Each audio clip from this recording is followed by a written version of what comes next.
Yang ketiga adalah Utsman bin Affan radhiyallahu anhu. Beliau kunyahnya Abu Abdillah. Abu Abdillah ibni Abil As ibn Umayyah. Beliau dari Bani Umayyah. Dan beliau secara nasab nanti juga bersambung dengan nasab Rasulullah Shallallahu Alaihi Wasallam sampai kepada Qusay al-Qurashi, Abdi Manaf ibn Qusay ibn al-Qurashi. Salatullah, salamullah, ala al-hadi Rasulillah. Assalamualaikum warahmatullahi wabarakatuh.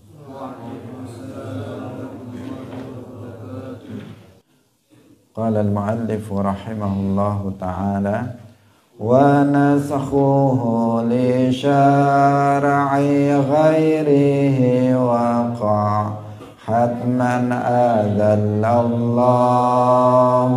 man lahu mana' wa nasakha ba'di syar'ihi bil ba'di ajiz wa ma fi dhalahu min ghaddi wa mu'jizatuhu kathiratun ghurabah minha kalamullahi mu'jizul bashar wajzim bi mi'rajin nabi kama rawahu wa barri'an li Aisyah mimma ramahu wa sahbuhu khairul quruni fastami' fatabi'i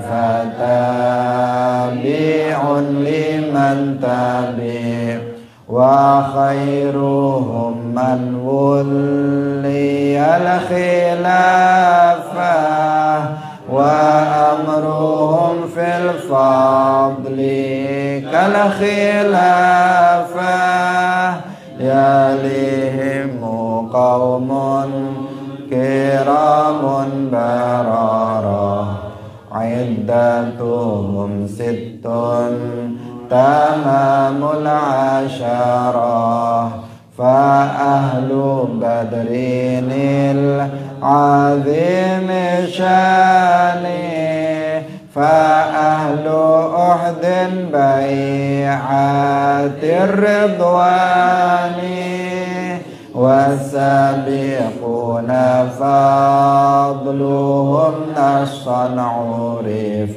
hadha wa fi ta'yinihim qad ikhtulif wa awili tashajur alladhi warad in hutta fihi wajtanib da'al hasad. Hadirin hadirat kaum muslimin muslimat rahimakumullah. Alhamdulillah, puji syukur kita sampaikan kepada Allah Subhanahu wa ta'ala. Pada pagi hari ini Allah Subhanahu wa ta'ala kembali mempertemukan kita semuanya dalam sebuah majelis yang sangat mulia, yaitu majelis ilmu agama. Semoga Allah Subhanahu wa ta'ala menetapkan taufiknya untuk kita sehingga kita senantiasa bisa istiqamah dalam menghadiri majelis ilmu. Amin ya rabbal alamin. Salawat dan salam semoga tetap terlimpahkan kepada junjungan kita Nabi Agung Nabi Muhammad sallallahu alaihi wasallam, para sahabatnya, keluarganya, serta seluruh umat Islam yang mengikuti beliau ila yaumil qiyamah. Hadirin rahimakumullah. Mari kita mulai ngaji kita dengan tidak lupa kita ikhlaskan niat kita bahwa kita hadir dalam majelis ilmu ini semata-mata untuk mendapatkan ridha dari Allah Subhanahu wa ta'ala. Kita masih dalam lanjutan penjelasan tentang umat Nabi Muhammad yang termulia secara berurut. Wa khairuhum man wulliyal khilafah wa amruhum fil fadli kal khilafah. Telah kita jelaskan bahwa orang yang paling mulia dari umat Nabi Muhammad sallallahu alaihi wasallam secara berurut adalah seperti dalam susunan urutan al-khulafa ar-rasyidun, yaitu bahwa yang termulia pertama Sayyiduna Abu Bakar As-Siddiq radhiyallahu anhu, kemudian yang kedua adalah Umar bin Al-Khattab radhiyallahu anhu, kemudian Utsman bin Affan radhiyallahu anhu, kemudian Ali bin Abi Thalib radhiyallahu anhu. Sebagaimana urutan khulafa ar-rasyidun. Al-khalifatul awal Abu Bakar, al-khalifatul tsani Umar, al-khalifatul tsalits Utsman, kemudian al-khalifatul rabi' Ali bin Abi Thalib radhiyallahu anhu. Nah, seperti inilah urutan kemuliaannya juga. Hadirin yang dirahmati oleh Allah Subhanahu wa taala, dua pertama dari 4 khulafaur rasyidun telah kita jelaskan secara global tentang siapa mereka, dan ini penting bagi kita agar kita bisa meneladani orang-orang mulia ini. Ketika kita mengenal mereka dan kita mengenal bagaimana sifat-sifat mereka, maka akan menjadikan kita terdorong untuk mengikuti, meneladani mereka, para sahabat mulia, para sahabat utama dari Rasulullah sallallahu alaihi wasallam. Yang ketiga adalah Utsman bin Affan radhiyallahu anhu. Beliau kunyahnya Abu Abdullah, Abu Abdullah ibni Abil As ibn Umayyah. Beliau dari Bani Umayyah. Dan beliau secara nasab nanti juga bersambung dengan nasab Rasulullah sallallahu alaihi wasallam sampai kepada Qusay al-Qurashi, Abdi Manaf ibn Qusay ibn al-Qurashi. Hadirin rahimakumullah, Sayyiduna Utsman bin Affan radhiyallahu anhu, beliau dilahirkan 6 tahun setelah tahun gajah. Artinya umur beliau di bawah di bawah Sayyidina Rasulullah sallallahu alaihi wasallam 6 tahun. Karena kita tahu bahwa Nabi kita Muhammad dilahirkan amal fil, yaitu pada tahun gajah, pada tahun di mana tentara Abraha datang dengan menggunakan gajah untuk bermaksud menghancurkan Ka'bah, tetapi kemudian mereka dihancurkan oleh Allah Subhanahu wa taala. Pada tahun itu Rasulullah dilahirkan. Sayyiduna Utsman bin Affan 6 tahun kemudian baru beliau dilahirkan. Hadirin rahimakumullah, artinya beliau lebih muda dari Rasulullah 6 tahun. Dan telah kita jelaskan sebelumnya juga bahwa Sayyiduna Utsman adalah di antara tokoh, di antara sahabat mulia yang masuk Islam di tangan Sayyiduna Abu Bakar As-Siddiq radhiyallahu anhu. Beliau masuk Islam ketika umurnya sudah 39 tahun. Sudah mendekati 40 tahun baru beliau masuk ke dalam agama Islam. Meskipun begitu, beliau termasuk minas sabiqinal awwalin, termasuk orang-orang yang masuk Islam pertama kali dan memiliki kemuliaan. Memiliki kemuliaan tersendiri karena disebutkan di dalam Al-Quran, wassabiqunal awwalun minal muhajirin wal ansar walladzina tabauhum bi ihsan radhiyallahu anhum wa radu anhu. Bahwa as-sabiqun al-awwalun, orang-orang yang awal-awal masuknya Islam, baik itu dari kalangan muhajirin maupun dari kalangan ansar, mereka memiliki keutamaan bahwa Allah itu meridhoi mereka. Mereka juga ridho kepada Allah.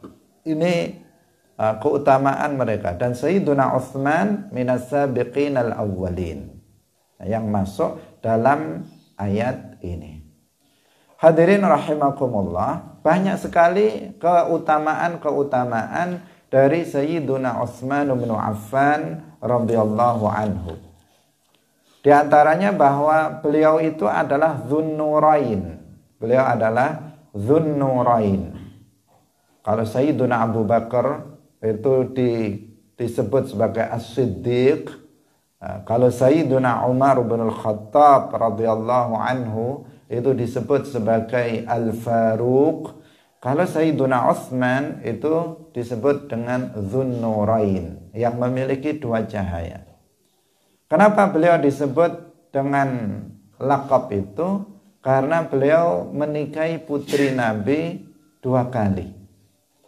Putri Nabi yang pertama namanya Ruqayyah, itu dinikahi oleh Sayyiduna Utsman bin Affan, sampai memiliki anak namanya Abdullah, sehingga beliau diberi kunyah Abu Abdillah. Tetapi kemudian Sayyidah Ruqayyah ini wafat, putranya juga wafat. Sayyidah Ruqayyah wafat ketika dalam perang Badar. Sayyidina Utsman itu mengikuti semua perang yang dipimpin oleh Rasulullah sallallahu alaihi wasallam kecuali dalam perang Badar. Dalam perang Badar, Sayyidina Utsman ibnu Affan oleh Rasulullah diperintahkan untuk tetap di Madinah, di samping karena istrinya yang juga putri Nabi, istri Sayyidina Utsman yang juga putri Nabi, yaitu Ruqayyah, itu sedang sakit. Sehingga Sayyidina Utsman menunggu istrinya yang sedang sakit, yang juga putri Nabi, dan itu diperintah oleh Nabi, sehingga beliau tidak mengikuti perang Badar. Dan pada malam perang Badar itu ternyata Sayyidah Ruqayyah ini wafat. Wafat pada waktu perang Badar. Di saat orang-orang sedang perang Badar, Sayyidah Ruqayyah ini wafat. Hadirin rahimakumullah, setelah wafatnya Ruqayyah, kemudian Sayyiduna Utsman dinikahkan oleh Nabi dengan putri Nabi yang lain, yaitu yang bernama Ummu Kulsum. Ummu Kulsum. Dan Ummu Kulsum ini kemudian juga wafat wafat ketika tahun 9 Hijriyah. 9 Hijriyah. Dan setelah wafatnya Ummu Kulsum, Nabi sempat mengatakan bahwa seandainya aku memiliki putri yang lain, maka akan aku nikahkan dengan Utsman.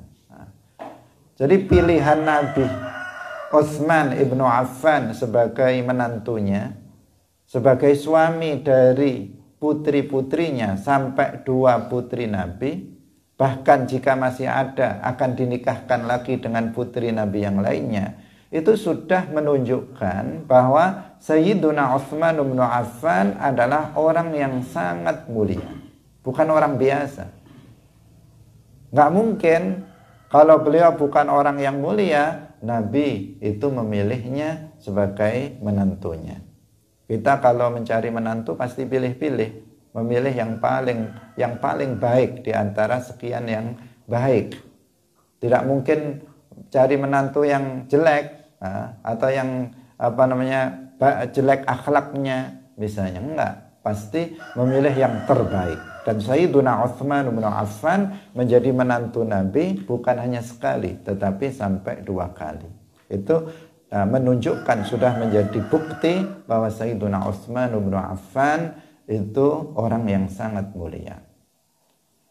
Sayyiduna Utsman bin Affan, di antara keistimewaannya, beliau itu adalah orang yang sangat pemalu, dan karena sangat pemalu sehingga para malaikat juga malu kepada Sayyiduna Utsman bin Affan. Bahkan Rasulullah juga malu kepada Sayyiduna Utsman bin Affan. Memiliki wibawa yang luar biasa Sayyiduna Utsman bin Affan radhiyallahu anhu. Kalau Sayyiduna Umar terkenal dengan keberaniannya sehingga setan pun takut terhadap Sayyiduna Umar, ini Sayyiduna Utsman memiliki keistimewaan bahwa Sayyiduna Utsman itu para malaikat pun itu malu kepada Sayyiduna Utsman. Pernah suatu ketika Rasulullah Shallallahu Alaihi Wasallam sedang duduk, kemudian masuklah Sayyiduna Abu Bakar. Ketika sedang duduk itu pakaian Nabi itu sedang tersingkap, fakhid atau paha Nabi itu sedang terbuka. Di sini ada khilaf di antara para ulama, karena itu ada khilaf di antara para ulama. Sebagian mengatakan paha seorang laki-laki itu aurah, ada sebagian para ulama seperti Imam Malik mengatakan paha seorang laki-laki itu bukan aurah. Ketika Nabi sedang duduk, tersingkap pahanya. Kemudian datang Sayyiduna Abu Bakar meminta izin untuk masuk. Kemudian diizinkan oleh Nabi untuk masuk. Dan beliau tidak membenahi pakaiannya. Dibiarkan seperti biasa.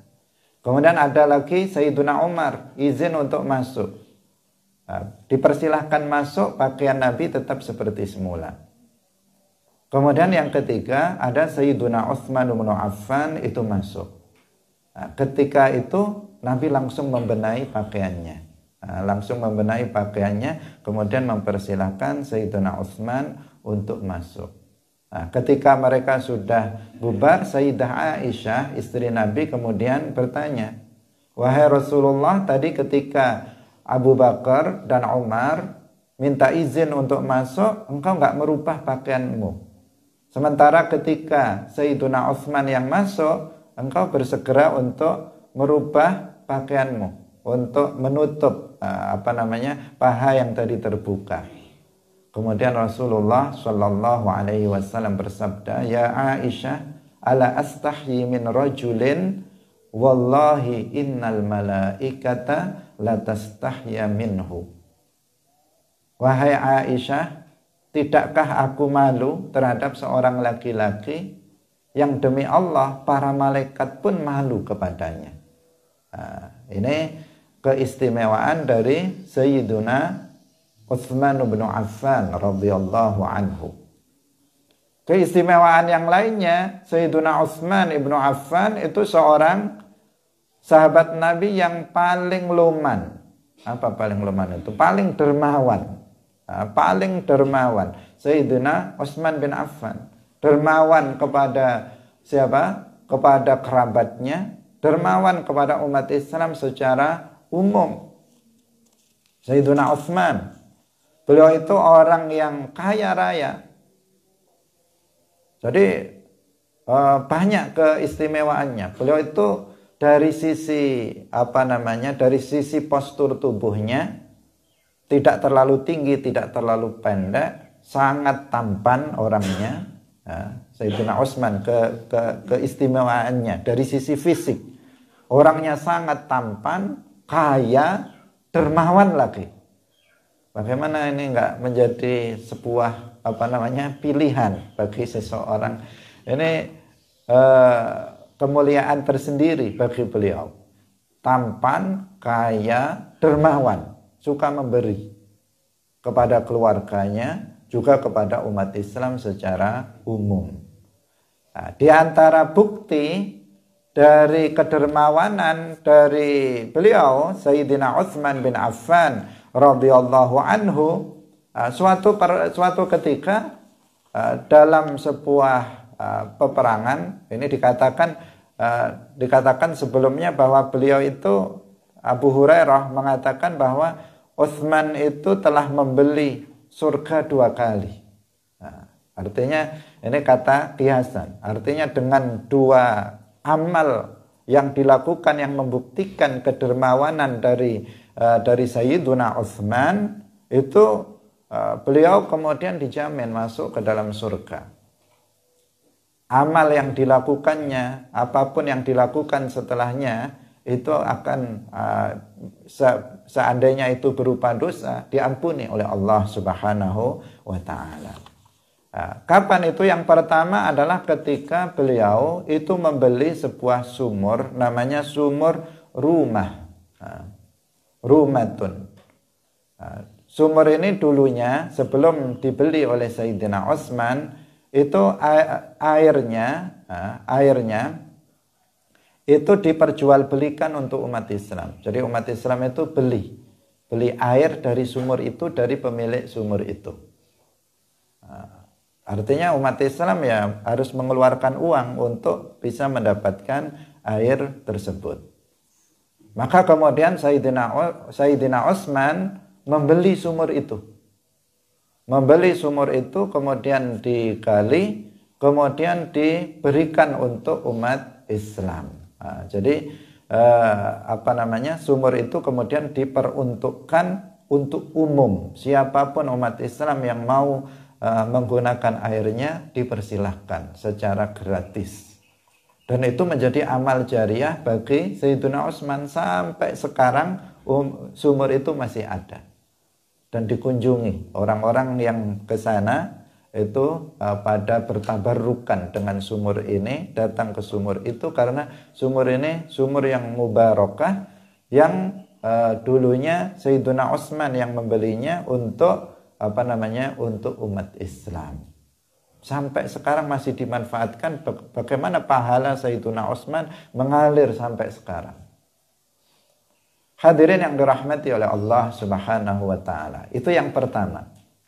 Yang kedua adalah ketika beliau menyiapkan Jaishal Usrah.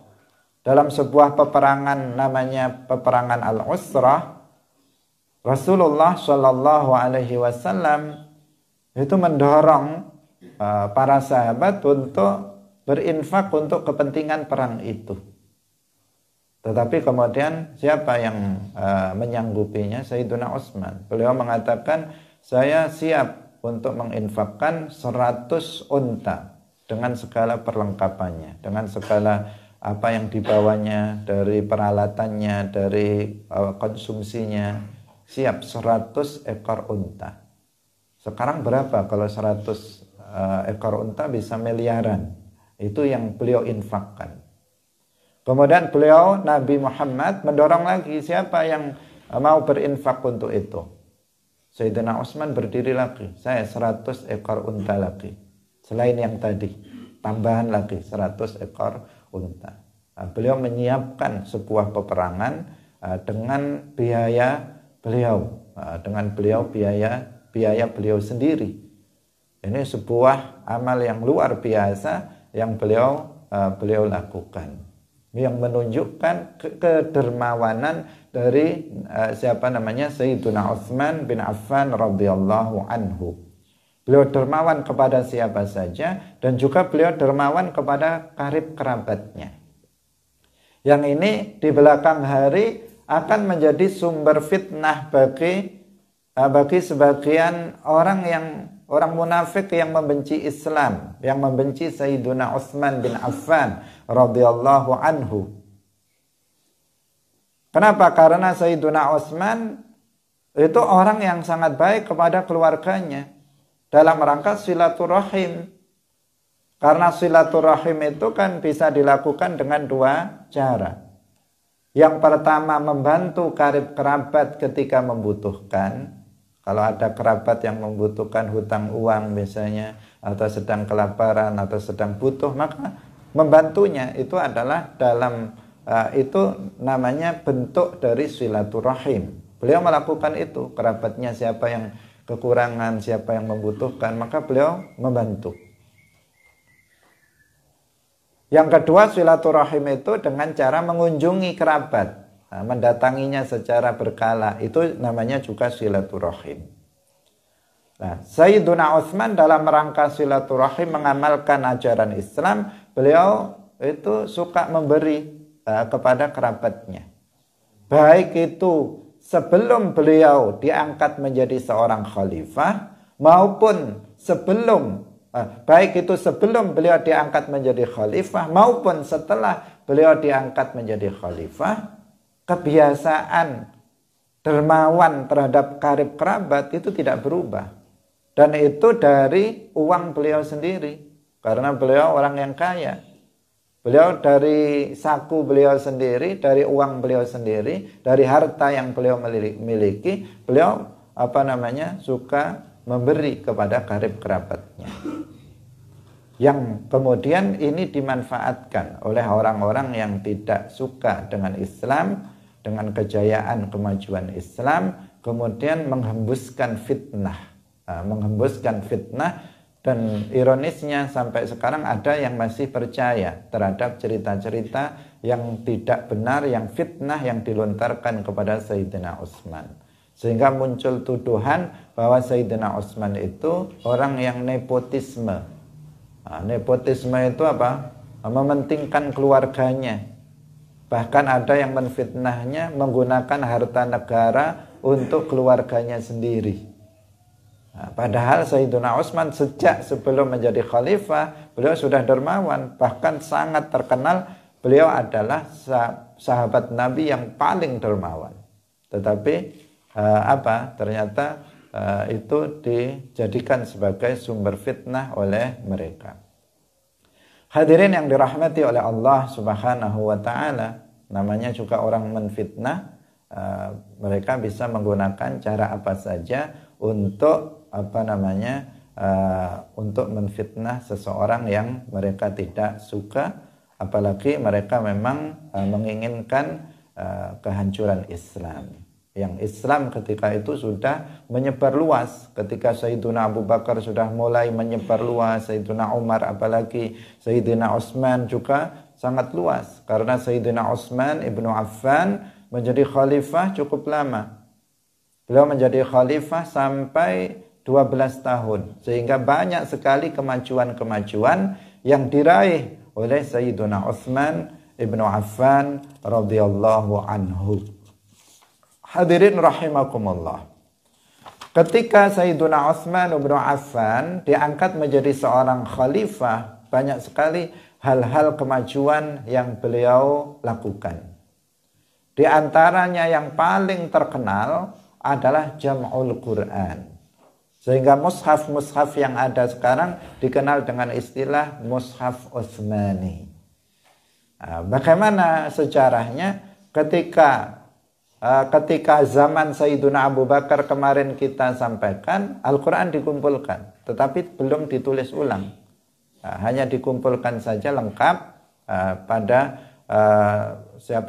masa Sayyidina Abu Bakar atas usulan Sayyidina Umar. Kemudian setelah wafat, Al-Quran itu, mushaf itu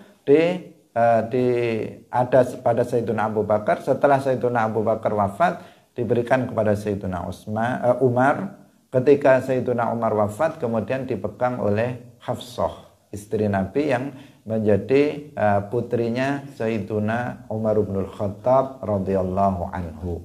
Nah, pada zaman Sayyidina Abu Bakar, motivasi untuk Jam'ul Quran itu adalah karena banyaknya para hufad, orang-orang yang hafal Al-Quran yang meninggal dunia dalam perang Yamamah. Banyak yang wafat. Itu pendorongnya untuk melakukan Jam'ul Quran, mengumpulkan Al-Quran yang masih ada berserakan di tangan-tangan para kutabil wahyi, para penulis wahyu.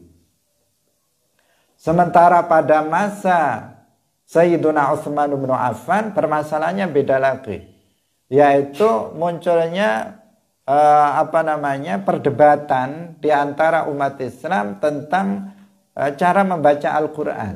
Nah, tentang cara membaca Al-Quran, karena Al-Quran itu diturunkan memang dengan qiraat yang beda-beda, dengan qiraat yang berbeda-beda. Tidak hanya satu qiraah, tetapi beberapa qiraah.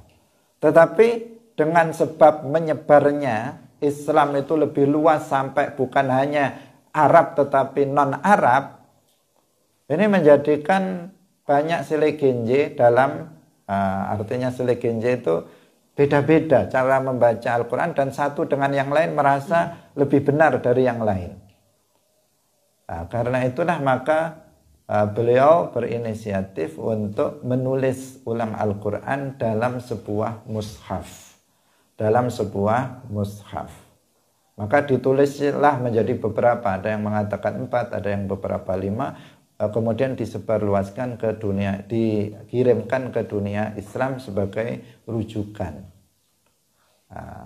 Itu kapan? Pada masa Sayyidina Utsman. Dan ini namanya apa? Ini namanya bid'ah.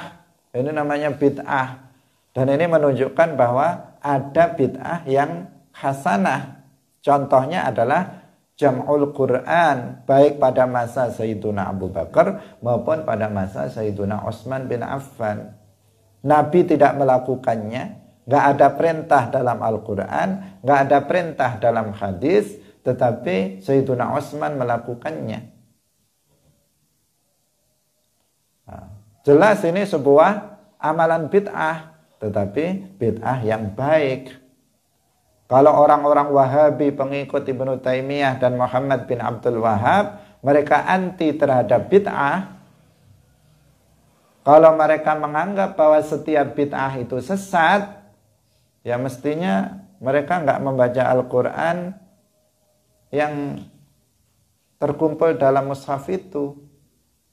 Semestinya mereka nggak mencetak dan menyebarluaskan mushaf Al-Quran.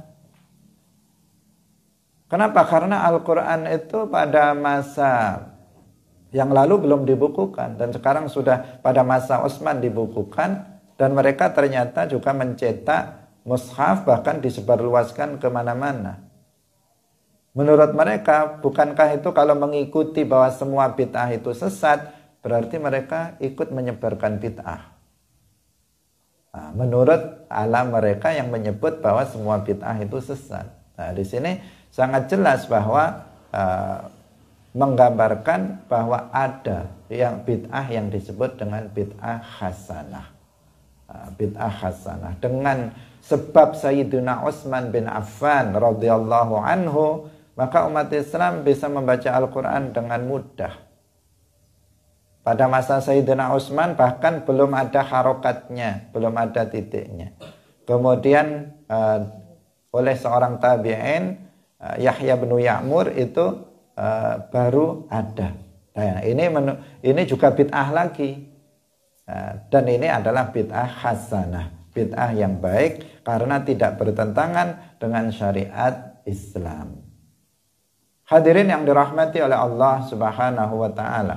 Ini adalah salah satu dari jasa terbesar dari Sayyiduna Utsman bin Affan radhiyallahu anhu. Beliau juga orang yang pertama kali menambahi azan Jumat. Pada masa Rasulullah, Abu Bakar, Umar, sholat Jumat itu azannya cuma sekali. Tetapi mulai sejak zaman Sayyidina Utsman, karena umat Islam sudah semakin banyak, semakin luas, kemudian Sayyidina Utsman menambahi azan. Azan yang kedua. Azan yang kedua itu ya azan yang pertama. Kalau hitungannya di sini atau di mana-mana, itu azan yang dikumandangkan yang pertama, itu yang kedua, itu yang tambahan. Yang tambahan dari Sayyidina Utsman bin Affan. Asalnya itu cuma sekali azan, tetapi kemudian ditambah oleh Sayyidina Utsman bin Affan. Penambahan ini kan bagian dari ibadah. Penambahan ini juga bid'ah, nggak ada pada masa sebelumnya. Sayyidina Utsman yang melakukannya. Tetapi sampai hari ini orang Jumatan di mana-mana, kecuali yang tidak, dan itu hanya sangat sedikit sekali. Kalau orang sholat Jumat ya azannya 2 kali. Sampai di Makkah, di Madinah, yang di sana dikuasai oleh orang Wahabi, azannya 2 kali kalau sholat Jumat. Di Masjid Nabawi, di Masjidil Haram, azannya 2 kali. Nggak berani mereka merubah apa yang dulu dilakukan oleh Sayyidina Utsman bin Affan. Padahal mereka menganggapnya sebagai bid'ah yang sesat. Wahabi di sini yang nggak mau azan 2 kali. Tetapi di sana justru tetap mereka bertahan. Kenapa? Ini sudah dilakukan oleh Sayyidina Utsman dan berlaku di masjid itu sejak masa Sayyidina Utsman berabad-abad lamanya. Nah, maka mereka nggak berani untuk merubahnya. Azan 2 kali untuk sholat Jumat. Nah, ini juga Sayyiduna Utsman radhiyallahu anhu yang melakukannya. Hadirin yang dirahmati oleh Allah Subhanahu wa taala. Nah, ini Nabi bahkan mendoakan secara khusus untuk Sayyidina Utsman bin Affan. Bahkan disebutkan dalam sebuah riwayat bahwa Nabi itu pernah berdoa dengan mengangkat kedua tangannya mulai dari awal malam sampai terbit fajar, mendoakan Sayyidina Utsman. Beliau berdoa, Allahumma Utsman raditu anhu fardhu anhu. Ya Allah, Utsman aku ridho kepadanya, maka ridhoilah dia. Ridhoilah dia. Doa dari Rasulullah sallallahu alaihi wasallam khusus untuk Sayyiduna Utsman bin Affan radhiyallahu anhu. Maka di sini kita perlu waspada terhadap segala segala fitnah yang tidak baik yang dialamatkan kepada Sayyiduna Utsman bin Affan radhiyallahu anhu. Karena menyebar dalam beberapa buku yang diajarkan di di sekolah-sekolah umum yang ada di LKS itu menyebutkan bahwa Sayyidina Utsman itu kekurangannya adalah dia melakukan nepotisme dalam waktu menjadi khalifah. Dan ini adalah sesuatu yang sangat tidak benar dan bertentangan dengan yang sebenarnya tentang Sayyiduna Utsman ibnu Affan radhiyallahu anhu. Hadirin yang dirahmati oleh Allah Subhanahu wa taala, beliau wafat terbunuh. Sayyidina Umar wafat dibunuh oleh Abu Lu'lu'ah seperti yang sudah kita ceritakan. Sayyidina Utsman ibnu Affan juga dibunuh seseorang. Seperti yang tadi telah kita jelaskan bahwa banyak fitnah yang dilontarkan kepada Sayyiduna Utsman bin Affan di akhir-akhir pemerintahannya. Banyak hoax, itu berita bohong yang disebarluaskan tentang Sayyidina Utsman bin Affan. Di samping memang ada pengkhianat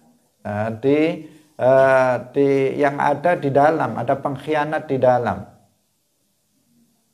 yang membuat keruh masalah. Memang ada penjahatnya di dalam itu yang suka memalsukan tanda tangan Sayyiduna Utsman dan menggunakan stempel negara untuk kebutuhan orang itu. Jadi pengkhianatnya memang ada. Yang ini menjadikan permasalahannya semakin rumit, seakan-akan memang Sayyiduna Utsman yang bersalah, sehingga kemudian ada provokatornya juga yang menghasut umat Islam untuk melakukan demo. Nah, ini demo ini baru ada di situ. Orang-orang yang terhasut oleh kejahatan penyebar fitnah kemudian melakukan demo kepada Khalifah Utsman bin Affan. Waktu itu di musim haji, alasannya adalah untuk haji, tetapi mereka berasal dari berbagai daerah pada datang ke Madinah. Ternyata mereka kemudian mengepung rumah Sayyidina Utsman bin Affan. Sayyidina Utsman bin Affan dikepung, tidak diberikan sesuatu di dalamnya, dicegah untuk keluar dari rumahnya. Sampai berhari-hari dikepung di dalam rumahnya. Sampai mereka namanya juga masa melakukan anarkisme, melakukan kekerasan.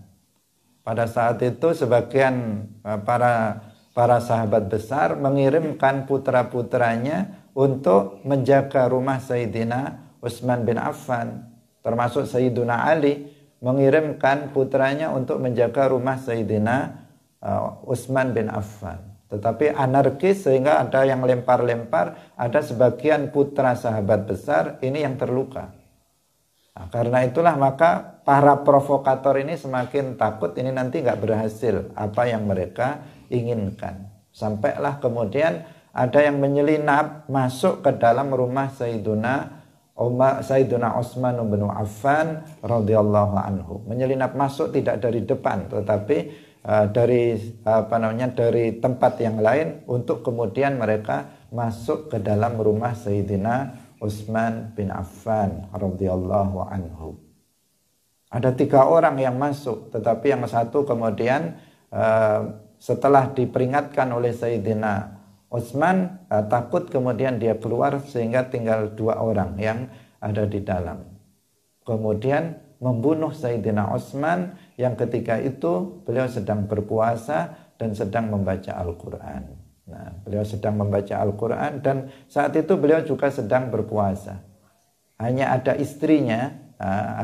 istrinya yang mengawani beliau di dalam rumah itu dan sempat juga dipukul sampai jari-jari istrinya itu sampai terluka seluruhnya karena menghalangi orang itu untuk membunuh Sayyidina Utsman, dan akhirnya Sayyidina Utsman syahid, dibunuh oleh orang-orang yang membenci beliau. Hadirin yang dirahmati oleh Allah Subhanahu wa taala. Namun siapa yang membunuh Sayyidina Utsman bin Affan ini tidak terkuak sampai sekarang. Artinya tidak diketahui siapa namanya yang membunuh Sayyidina Utsman. Karena ini orang yang datang dari jauh. Yang ini memang penjahat yang sebenarnya. Yang mereka identitasnya tidak diketahui sampai sekarang. Hadirin yang dirahmati oleh Allah Subhanahu wa taala. Tetapi setelah wafatnya Sayyidina Utsman bin Affan, kemudian Sayyiduna Ali bin Abi Thalib yang diangkat menjadi khalifah. Permasalahannya di sini sudah menjadi runyam. Kenapa? Karena banyaknya menyebar fitnah di kalangan umat Islam. Keluarga dari Sayyiduna Utsman itu bahkan menuntut agar pembunuh Sayyidina Utsman itu dihukum, ditangkap dan dihukum. Padahal nggak ada yang tahu siapa pembunuh dari Sayyiduna Utsman bin Affan radhiyallahu anhu. Sehingga perpecahan di tubuh umat Islam itu terjadi. Hadirin yang dirahmati oleh Allah Subhanahu wa taala. Kemudian yang keempat adalah Ali bin Abi Thalib radhiyallahu anhu. Kita sangat mengenal beliau. Beliau adalah putra dari paman Nabi Abu Thalib, Ali bin Abi Thalib. Jelas nasabnya sangat dekat. Sejak kecil Ali bin Abi Thalib ini sudah dibimbing dan dibina oleh Rasulullah Sallallahu Alaihi Wasallam. Sehingga kita sebutkan kemarin, Ali bin Abi Thalib adalah orang yang pertama kali masuk Islam dari kalangan anak-anak. Dari kalangan anak-anak, beliaulah yang pertama kali masuk Islam. Karena memang sejak awal Rasulullah Sallallahu Alaihi Wasallam itu yang membimbing beliau. Hadirin yang dirahmati oleh Allah Subhanahu wa taala, Sayyiduna Ali bin Abi Thalib juga menjadi menantu Rasulullah. Beliau menikahi putri Nabi yang bernama Fatimah Az-Zahra. Dan sebuah kemuliaan tersendiri bagi beliau bahwa dari Sayyidah Fatimah ini kemudian terlahir cucu-cucu Rasulullah Shallallahu Alaihi Wasallam sampai sekarang. Kalau dari putri Nabi yang lainnya atau putra Nabi yang lainnya nggak ada anak yang hidup sampai kemudian melahirkan cucu-cucu Nabi. Tetapi dari Sayyidina Ali bin Abi Thalib dan Fatimah Az-Zahra sekarang ada para keturunan Nabi yang dikenal dengan para Habib, para Sayyid. Ini adalah keturunan dari Fatimah binti Rasulullah Sallallahu Alaihi Wasallam dengan suaminya Ali bin Abi Thalib radhiyallahu anhu. Jadi empat sahabat ini yang dua itu mertuanya Nabi, yang dua itu menantunya Nabi. Nah, itu menunjukkan apa? Bahwa mereka itu saling mencintai satu dengan yang lainnya, sehingga apa? Mendekatkan mereka dengan mengambil menantu dan juga menjadi mertuanya, menikahi anaknya. Yang dua yaitu Abu Bakar As-Siddiq, putrinya yang namanya Aisyah dinikahi Nabi. Umar bin Khattab radhiyallahu anhu, putrinya yang bernama Hafsah dinikahi juga oleh Nabi. Berarti Abu Bakar dan Umar itu mertuanya Nabi. Usianya lebih muda dari Nabi, tetapi menjadi mertuanya Nabi.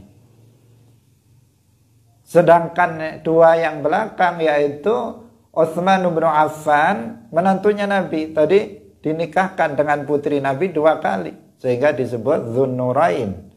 Kemudian Sayyidina Ali bin Abi Thalib itu juga menantu Nabi, dinikahkan dengan Fatimah Az-Zahra. Hadirin yang dirahmati oleh Allah Subhanahu wa taala, Sayyidina Ali bin Abi Thalib radhiyallahu anhu, beliau orang yang sangat alim. Ini salah satu keistimewaan beliau. Beliau orang yang pemberani, beliau orang yang sangat kuat. Kalau bahasa sekarang ini orangnya sakti mandraguna, orangnya hebat, sangat kuat. Pernah mengangkat pernah beliau itu mengangkat pintu gerbang gerbang benteng yang sangat besar hanya dengan satu tangannya. Kemudian kalau itu diangkat oleh puluhan orang nggak kuat. Beliau malah dijadikan sebagai tameng untuk perang. Itu pernah dilakukan oleh Ali bin Abi Thalib radhiyallahu anhu. Sangat pemberani. Beliau pemberani dan kuat, dan yang keistimewaan lainnya beliau adalah a'lamus sahabah. Beliau adalah sahabat yang paling alim, sahabat yang ilmunya paling luas. Para sahabat-sahabat lain jika bertanya tentang masalah agama, maka datangnya kepada Ali bin Abi Thalib radhiyallahu anhu. Kalau yang paling mulia Sayyiduna Abu Bakar, tetapi yang paling luas ilmunya adalah Sayyiduna Ali bin Abi Thalib radhiyallahu anhu. Sehingga beliau disebut oleh Nabi dengan Babu Madinatil Ilmi. Rasulullah sallallahu alaihi wasallam mengatakan, ana Madinatul Ilmi wa Aliyun babuha. Saya ini adalah kotanya ilmu, sedangkan Ali itu adalah pintu dari kota ilmu itu. Nah, tidak diragukan, Nabi jelas lebih alim daripada siapapun. Nah, tetapi Ali bin Abi Thalib ini adalah pintu dari kota ilmu itu. Beliau orang yang yang sangat alim, yang paling luas ilmunya. Hadirin yang dirahmati oleh Allah Subhanahu wa taala. Dan beliau adalah misbahut tauhid. Misbahut tauhid, dijuluki sebagai misbahut tauhid, lampunya tauhid. Karena beliau sangat sering menjelaskan tentang masalah tauhid. Banyak sekali ungkapan-ungkapan tauhid yang yang disandarkan kepada Sayyiduna Ali bin Abi Thalib radhiyallahu anhu. Beliau yang mengatakan bahwa Allah ada tanpa tempat. Beliau mengatakan kanallahu wala makan wa huwal ana ala ma alaihi kan. Pada azal Allah itu ada dan belum ada tempat. Allah ada tanpa tempat. Dia sekarang setelah menciptakan tempat tetap seperti semula, tetap ada tanpa tempat. Itu siapa? Sayyiduna Ali yang mengatakannya. Sayyiduna Ali juga yang mengatakan innallaha khalaqal arsya idharan liqudratihi wa lam yattakhidhu makanan lidzatihi. Sesungguhnya Allah menciptakan arsy itu untuk menunjukkan kekuasaannya, bukan untuk dijadikan sebagai tempat duduk bagi zatnya. Membantah Wahabi sebelum Wahabi muncul.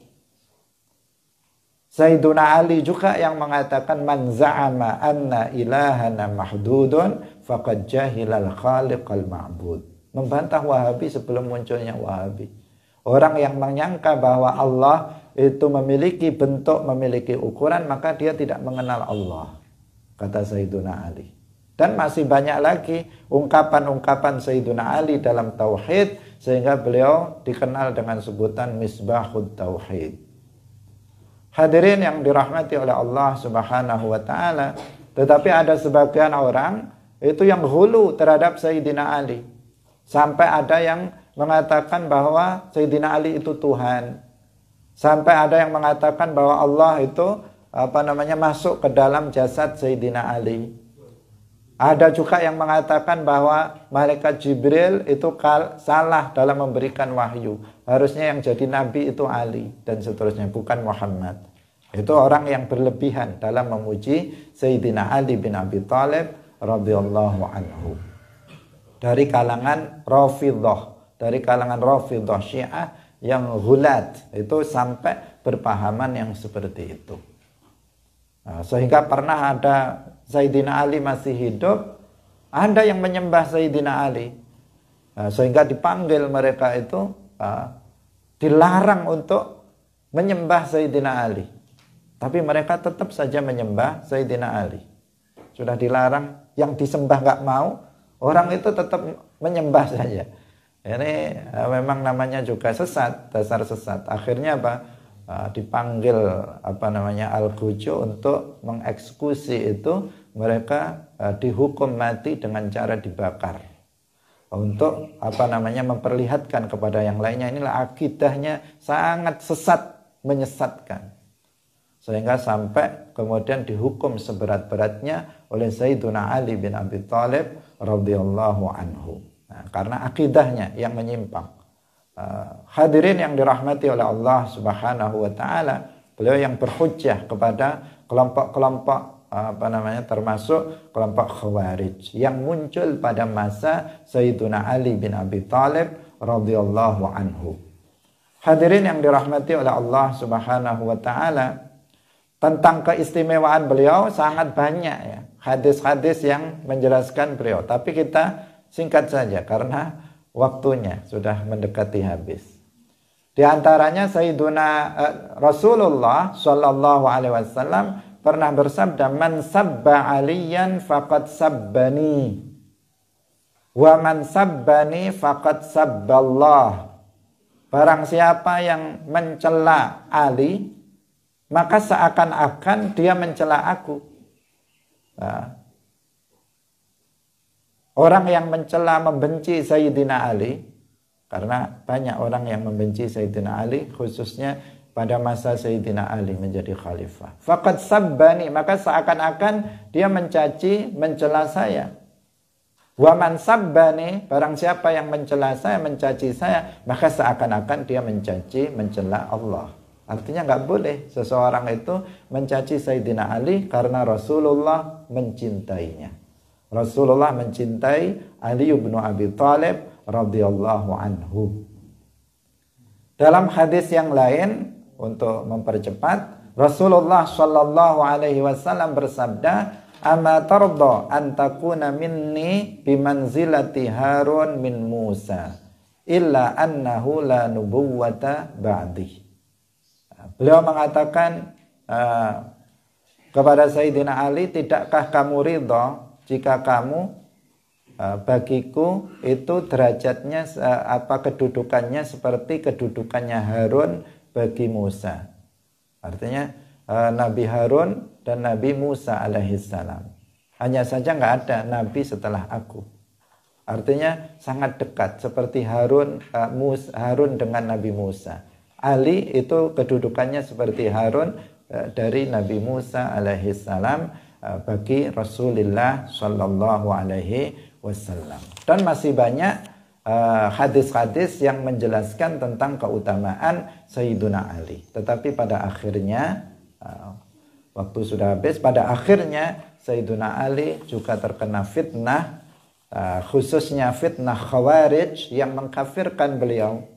Munculnya kelompok Khawarij yang tidak setuju dengan tahkim, istilah mereka adalah tahkim dalam perang dalam perang Siffin. Akhirnya kelompok Khawarij ini mengkafirkan Sayyidina Ali karena menganggap Sayyidina Ali telah berhukum dengan hukum selain Islam. Maka mereka kemudian mengirimkan pembunuh berdarah dingin untuk membunuh Sayyidina Ali bin Abi Thalib. Namanya Abdurrahman bin Muljam. Ini yang membunuh Sayyidina Ali bin Abi Thalib. Demikian insyaallah besok akan kita lanjutkan penjelasan tentang orang-orang mulia, yaitu yang berikutnya adalah baqi al-asyarah al-mubasysyirin bil jannah. Demikian, barakallahu fikum, wallahul muwaffiq ila aqwamit thariq. Wassalamu alaikum warahmatullahi wabarakatuh.